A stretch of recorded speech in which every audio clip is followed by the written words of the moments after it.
भारतीय रुपयाने ऐतिहासिक नीचांकी पातळी गाठली आहे।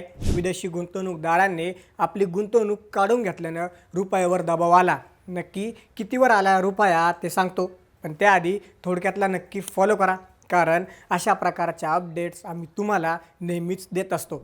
सोमवारी भारतीय चलन बाजारात मोठी उलथापालथ पाहायला मिळाली। इतिहासात पहिल्यांदाच रुपयाने 95चा टप्पा ओलांडला असून तो 95.14 प्रति डॉलर या विक्रमी नीचांकी पातळीवर घसरला आहे।